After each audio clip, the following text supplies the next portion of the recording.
Ndugu mpenzi mtazamaji wa channel yetu hii ya Francademy. Kwenye video hii tutaangalia somo la hisabati ambapo tutaendelea na zoezi la 34 ambalo lina maswali yafuatayo. Ninakuomba ufanye haya maswali. Baada ya kumaliza kuyafanya, ninakuomba ufuatilie masahihisho yake ambayo yako huko mbele.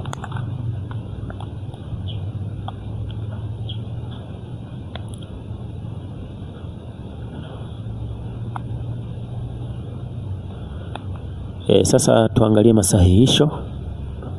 Tuanze na swali la kwanza ambalo lilikuwa linasema kwamba shule ya msingi Majengo ina wanafunzi 690. Ikiwa 2/3 ya wanafunzi walifanya vizuri kwenye jaribio la hisabati, je, wanafunzi wangapi hawakufanya vizuri? Anakuambia kwamba shule ya msingi Majengo ina wanafunzi 690. Shule ya msingi Majengo ina wanafunzi 690. Ikiwa 2/3 ya wanafunzi walifanya vizuri kwenye jaribio la hisabati, 2/3 walifanya vizuri. Wanafunzi wangapi hawakufanya vizuri? Shule ni kwamba ina wanafunzi 690. Shule nzima ina wanafunzi 690. 2/3 ya wanafunzi hawakufanya vizuri. Kwa hiyo hapa anatuuliza ni wanafunzi wangapi hawakufanya vizuri. Manake hapa cha kufanya inatakiwa tutafute idadi ya wanafunzi ambao walifanya vizuri. Kwa maana kwamba tuchukue hii sehemu ambayo imetupa, tuibadilishe iwe wanafunzi. Kumbuka hii 690 ni jumla ya wanafunzi ambao hapo shuleni. Kwa hiyo manake hii ni sawa na kitu kizima kimoja.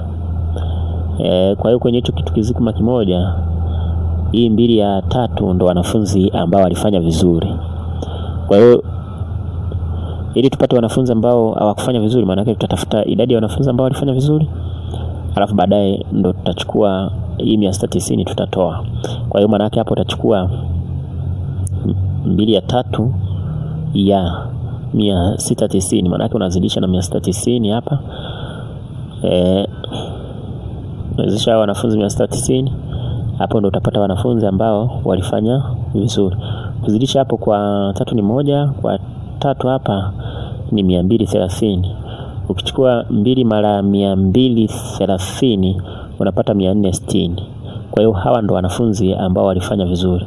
Sasa ili tupate wanafunzi ambao hawakufanya vizuri, unachukua 690, unatoa hao wanafunzi ambao walifanya vizuri, unatoa 460. Ukitoa hapo, ukichukua 690 ukatoa 460, unapata 230. Kwa hiyo hawa ndo wanafunzi ambao hawakufanya vizuri. Kwa hiyo wanafunzi ambao hawakufanya vizuri ni 230. Sasa twende swala la pili ambalo linasema kwamba gharama ya kununua maembe mawili ya aina moja katika soko la Tegeta ni shilingi 2000. Gharama ya kununua maembe mawili ya aina moja katika soko la Tegeta ni shilingi 2000. Msafiri alinunua maembe 5 ya aina hiyo.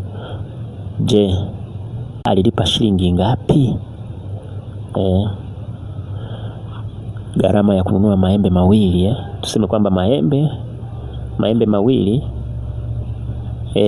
ni sawa na, katika soko la Tegeta ni sawa na shilingi 2000. Ikiwa msafiri alinunua maembe 5 ya aina hiyo, ikiwa msafiri alinunua maembe 5 ya aina hiyo, je, alilipa jumla shilingi ngapi? Kwa hiyo kama maembe mawili ni shilingi 2000, je, maembe 5 ambaye anatuuliza kwamba alilipa shilingi ngapi, je, maembe 5 yatagharimu shilingi ngapi? Hapa sasa, kwa hiyo unafanya hivi cross multiplication.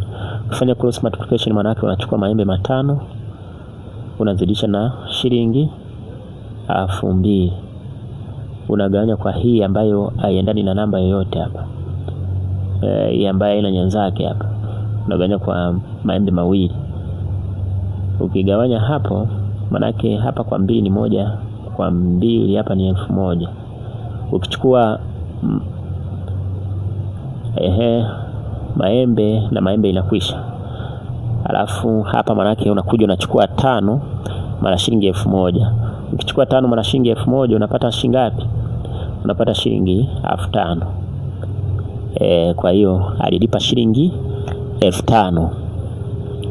Sasa ndugu mpenzi mtazamaji, ninakuomba ufanye maswali yafuatayo. Baada ya kumaliza kuyafanya, ninakuomba usisahau subscribe kwenye channel yetu hii ya Francademy ili kusudi uweze kupata masomo mengine zaidi na zaidi. Lakini vile vile kwa yule ambaye anahitaji kutengenezewa video, unaweza ukatext kwa njia ya WhatsApp kupitia namba ifuatayo, kupitia 075 7409 103. Asante sana kwa kutazama.